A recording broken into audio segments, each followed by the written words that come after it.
साल 1919 बीकानेर की गलियों में एक 12 साल का बच्चा अपनी बुआ से भुजिया बनाना सीखता है और केवल 2 पैसे में उसे बेचना चालू करता है, इस बात से बिल्कुल अनजान कि यही भुजिया एक दिन हजारों करोड़ों के बिजनेस एम्पायर की नींव बनेगी और एक दिन पूरी दुनिया में बिकने वाले लाखों भुजिया पैकेट्स में उसका नाम हल्दीराम प्रिंटेड होगा। ये कहानी है इंडिया के सबसे बड़े स्नैकिंग ब्रांड हल्दीराम्स की।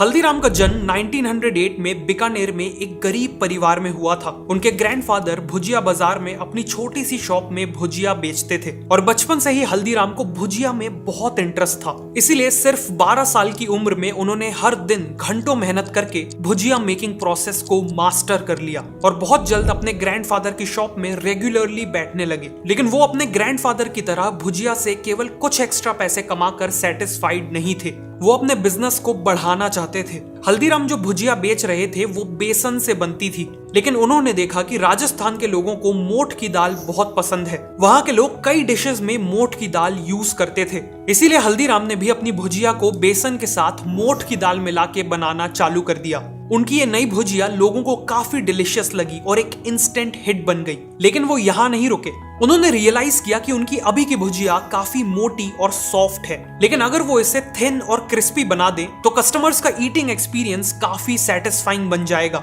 इसे अंजाम देने के लिए उन्हें सबसे पहले अपने बैटर को पतला बनाना था और साथ में एक ऐसा मेश चाहिए था जिसके होल्स एक स्टैंडर्ड मेश से छोटे हों ताकि उसमें से पतली भुजिया बन सके। उन्होंने मार्केट में कई मेश मेकर्स के साथ लगकर एक परफेक्ट मेश बनवाया और अपने बैटर के कई आइटरेशंस भी ट्राई किए। फाइनली कई महीनों की एक्सपेरिमेंटेशन के बाद उन्होंने एक परफेक्टली थिन और क्रिस्पी भुजिया बना ली। इस नई भुजिया ने सेल्स को एक्सपोनेंशियली बढ़ा दिया। लेकिन हल्दीराम का इनोवेशन केवल भुजिया की रेसिपी तक लिमिटेड नहीं था। टर्न्स आउट कि हल्दीराम सीक्रेटली एक ब्रांडिंग जीनियस भी थे। मार्केट में ऐसी कई और दुकानें थी जो भुजिया बेचती थी, लेकिन हल्दीराम चाहते थे कि कस्टमर्स के दिमाग में उनकी भुजिया की इंपॉर्टेंस एक नॉर्मल भुजिया से कई गुना ज्यादा हो। हल्दीराम को पता था कि महाराजा दंगर सिंह बीकानेर के सबसे पॉपुलर महाराजा रहे थे और लोग उन्हें बहुत रिस्पेक्ट करते थे। इसीलिए हल्दीराम ने अपनी भुजिया का नाम महाराजा दंगर सिंह के नाम पे दंगर सेव रख दिया। महाराजा के नाम से उनकी भुजिया बाकी सभी नॉर्मल भुजिया से डिफरेंशिएट हो गई और उसे एक प्रीमियम पोजीशनिंग भी मिल गई।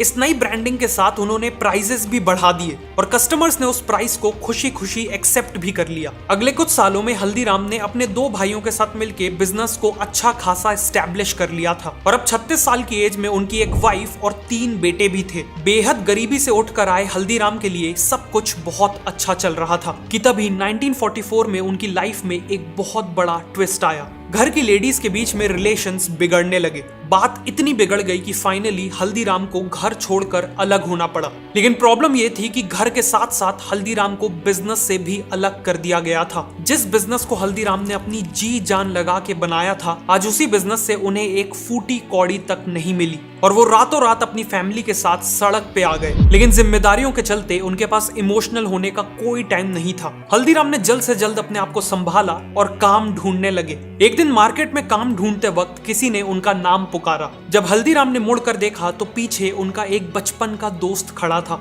उनका ये दोस्त कई सालों बाद बीकानेर लौटा था। हल्दीराम ने उसे अपनी सिचुएशन के बारे में सब कुछ बता दिया। सालों पहले हल्दीराम ने 200 रुपए देके अपने इस दोस्त की मदद की थी और फॉर्चुनेटली उसने ये एहसान भूला नहीं था। उसने उसी दिन हल्दीराम को 100 रुपए लौटा दिए और यही 100 रुपए हल्दीराम के लिए लाइफ लाइन साबित हुए। सबसे पहले तो उन्होंने अपनी फैमिली के लिए एक छोटा सा घर रेंट पे लिया और फिर बिजनेस आइडियाज सोचने लगे। उनकी वाइफ चंपा देवी काफी डिलीशियस मूंग दाल बनाती थी और बीकानेर के लोगों के लिए भी मूंग दाल एक स्टेपल डिश थी। फिर क्या, उन्होंने मूंग दाल का बिजनेस करने का फैसला लिया। उन्होंने बचे हुए पैसों से मूंग दाल, स्पाइसेस और बाकी आइटम्स खरीदे और एक काम चलाऊ किचन भी सेटअप कर लिया।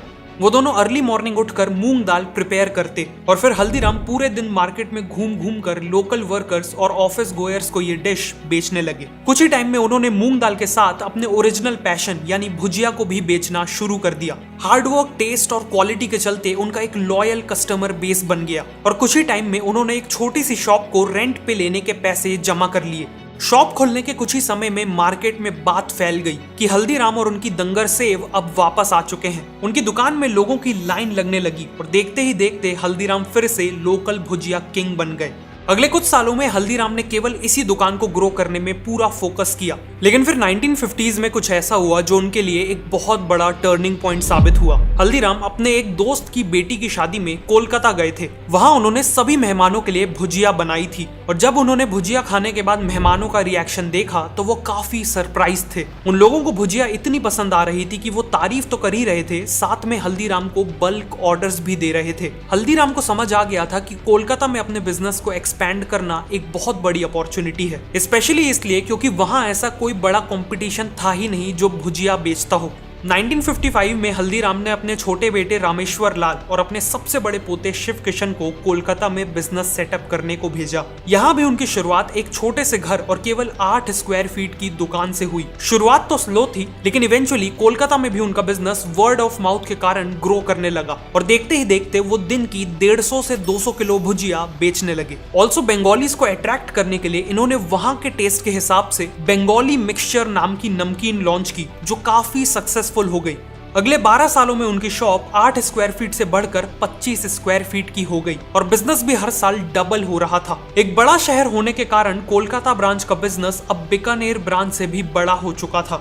1968 तक हल्दीराम के तीनों बेटे सेटल्ड थे। उनके बड़े बेटे मूलचंद बीकानेर का बिजनेस संभालते थे। सतीदास ने फैमिली से अलग होकर इंडिपेंडेंट शॉप्स खोल ली थी और रामेश्वर लाल कोलकाता बिजनेस चला रहे थे। इसे देखते हुए हल्दीराम ने बिजनेस से सेमी रिटायरमेंट ले ली और वो केवल कभी कभी बिजनेस को सुपरवाइज करने के लिए विजिट्स करते थे। बिजनेस ऑलरेडी अच्छा खासा चल रहा था, लेकिन इसके बाद जो हुआ वो हल्दीराम्स की बिजनेस जर्नी में एक सुनहरा चैप्टर साबित होने वाला था। हल्दीराम के सबसे बड़े पोते शिव किशन, जो अभी तक कोलकाता बिजनेस में अपने चाचा के साथ काम कर रहे थे, वो 1968 में नागपुर में हल्दीराम की ब्रांच खोलने का फैसला लेते हैं। नागपुर आके शिव किशन ने देखा कि वहां के लोग बालूशाज, गुजराती पेड़ा, मैसूर पाक और लड्डू जैसे स्वीट्स को बहुत पसंद करते थे। मतलब वहां के लोगों को स्वीट्स तो बहुत पसंद थे, लेकिन अभी तक इन्हें इंडिया के बाकी हिस्सों के स्वीट्स का ज्यादा एक्सपोजर नहीं मिला था।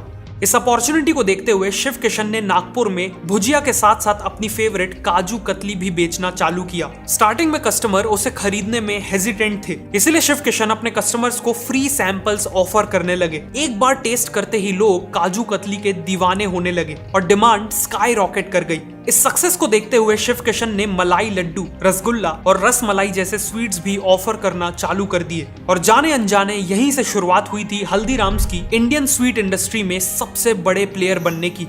1971 तक नागपुर में हल्दीराम के 2 आउटलेट्स खुल गए थे, लेकिन शिव किशन यहाँ रुकना नहीं चाहते थे। एक दिन शिव किशन कीर्ति नाम के रेस्टोरेंट में गए, जिसने उनकी आंखें खोल दी। वो रेस्टोरेंट केवल डोसा और लस्सी ऑफर करता था और वहाँ हमेशा कस्टमर्स की भीड़ लगी रहती थी। यहीं से शिव किशन को आइडिया आया हल्दीराम्स को एक शॉप से एक रेस्टोरेंट में बदलने का। मार्केट को समझने पे उन्हें पता चला कि महाराष्ट्र में लोगों को साउथ इंडियन डिशेस जैसे डोसा और इडली बहुत पसंद है। अब वो तो अपने रेस्टोरेंट में बीकानेर के पॉपुलर स्नैक्स जैसे समोसा और कचौड़ी ऑफर करना चाहते थे, लेकिन उससे पहले उन्हें कस्टमर्स को अपने रेस्टोरेंट तक लाना था। इसीलिए उन्होंने शुरुआत उन्हीं डिशेस से करी जिनकी डिमांड थी, यानी डोसा और इडली। शिव किशन ने एक 30 सीटर रेस्टोरेंट खोला और बहुत जल्द उनके रेस्टोरेंट की सारी सीट्स ऑक्यूपाइड रहने लगी। इसे देखते हुए उन्होंने अपनी सीटिंग कैपेसिटी डबल कर दी और मेन्यू में समोसा और कचौड़ी भी ऐड कर दिया। जो कस्टमर्स डोसा और इडली खाने आते थे, शिव किशन उन्हें समोसा और कचौड़ी ट्राई करने को कहते थे और जैसा काजू कतली के समय हुआ था, सेम वैसा ही अब हुआ।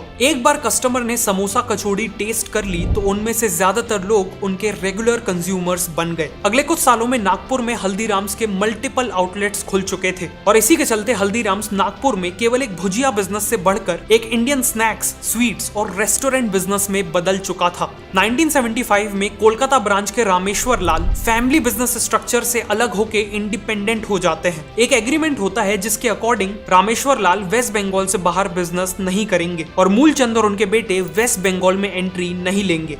इस समय तक हल्दीराम्स की नागपुर ब्रांच बहुत अच्छी चल रही थी, लेकिन शिव किशन के दिमाग में इससे भी बड़े प्लान्स थे। वो एक ऐसे शहर में एक्सपैंड करना चाहते थे जो हल्दीराम्स को एक नेशनल लेवल ब्रांड बना देने वाला था और वो शहर था भारत की राजधानी दिल्ली। दिल्ली में एक्सपैंड करने के लिए शिव किशन ने अपने छोटे भाई मनोहर लाल को चुना। मनोहर लाल तब तक बीकानेर बिजनेस में काम कर रहे थे और शिव किशन को उनमें बहुत पोटेंशियल दिख रहा था। 1982 में मनोहर लाल अपने छोटे भाई मधुसूदन के साथ दिल्ली आए और वहां देखा कि Chandni Chowk famous snacks vendor से भरा हुआ था।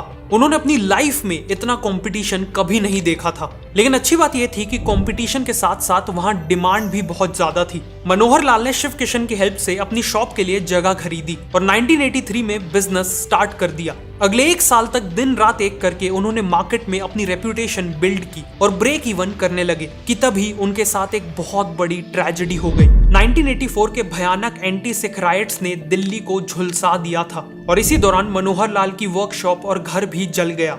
अगले 2 महीने तक हल्दीराम्स का दिल्ली का बिजनेस जीरो पे आ चुका था। लेकिन मनोहर लाल ने हार नहीं मानी। उन्होंने नागपुर और बीकानेर से फाइनेंशियल हेल्प ली और दिल्ली में एक नई 300 स्क्वायर फीट की वर्कशॉप अक्वायर की और बिजनेस को रीस्टार्ट किया। उन्होंने जो रेप्यूटेशन बिल्ड की थी वो बहुत काम आई और बिजनेस वापस पिकअप करने लगा। अगले कुछ सालों में उन्होंने न केवल अपनी करंट वर्कशॉप को एक्सपैंड किया बल्कि एक 2000 स्क्वायर फीट की नई फैक्ट्री भी स्टैब्लिश की और नए आउटलेट्स भी खोले। बिजनेस लगातार ग्रो हो रहा था, लेकिन इन सब के बाद भी हल्दीराम्स एक मीडियम साइज्ड लोकल बिजनेस ही था। पर शिव किशन और मनोहर लाल चाहते थे कि हल्दीराम्स एक वर्ल्ड क्लास कंज्यूमर ब्रांड बने, इंडिया के हर घर के लोग उनके प्रोडक्ट्स कंज्यूम करें। उन्होंने देखा कि लिबरलाइजेशन के बाद पेप्सिको, केलॉग्स और नेस्ले जैसी ब्रांड्स ने इंडिया में कन्वीनियंस फूड्स बेचना चालू कर दिए हैं, बेसिकली पैकेज्ड और रेडी टू ईट फूड। लेकिन हल्दीराम ने यहाँ एक बहुत बड़ा गैप स्पॉट किया। ये सभी फॉरेन ब्रांड्स इंडियंस को वेस्टर्न कल्चर का पैकेज्ड फूड मार्केट करने में हजारों करोड़ों लगा रहे थे,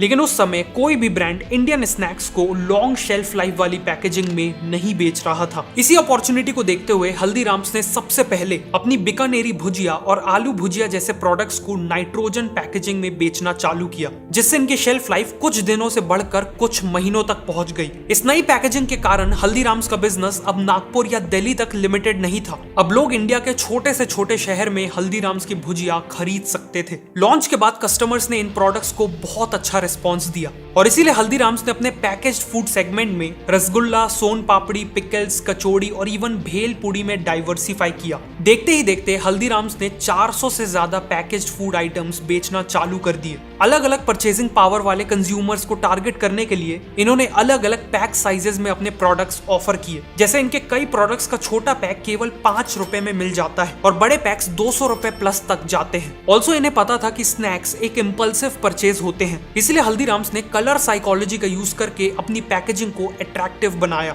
और फाइनली इंडिया के कोने कोने तक पहुंचने के लिए हल्दीराम्स ने 100 से ज्यादा डिस्ट्रीब्यूटर्स और लाखों रिटेलर्स को ऑन बोर्ड किया। इन्हीं स्ट्रेटेजीज के चलते आज इंडिया के ऑलमोस्ट हर घर में लोग हल्दीराम के स्नैक्स खाते हैं और इवन यूएस, सिंगापुर और यूके जैसे 80 से ज्यादा देशों में Haldiram's one of the most popular Indian snacks brand है।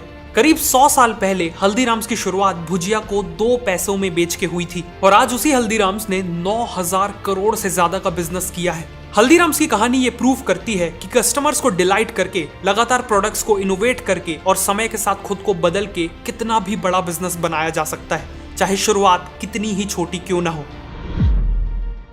अगर आपको ये वीडियो अच्छी लगी तो मैं रिकमेंड करूंगा कि आप नेक्स्ट इस वीडियो को देखें।